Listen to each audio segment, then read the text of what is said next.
So we're only going down to 4,700 metres. We might see some nice pillow basalts, maybe some subprednite.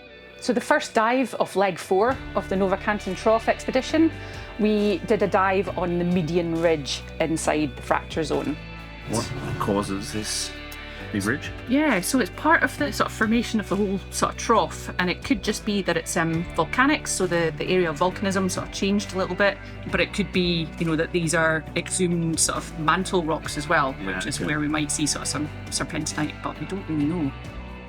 To describe what the median ridge is, we need to go back a little bit and think about, well, what is a fracture zone?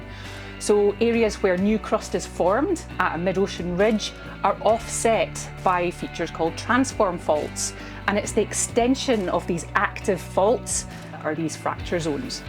Now, these fracture zones are maybe thousands of kilometres in length, but they're only a few tens of kilometres wide, but they've got the potential to expose sort of deep mantle rock. And in this case, these can form these long topographic highs called median ridges. And we've got one such feature in the Nova-Canton Trough. We want to see whether it's a tectonic or a magmatic feature and how it's evolved over time.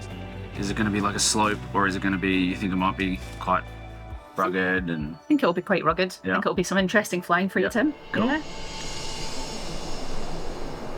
Yeah, so my hatch is secure, my life support is running. I am ready for the water. Yes, sir, dig on bed. You are clear to launch the sub. All copied. After that,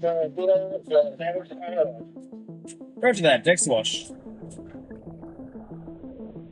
When we were planning the dive, I was unsure about the sort of rocks that we might see, but once we were down there, we actually found a lot of pillow basalts. So these are underwater eruptions preserved on the seafloor.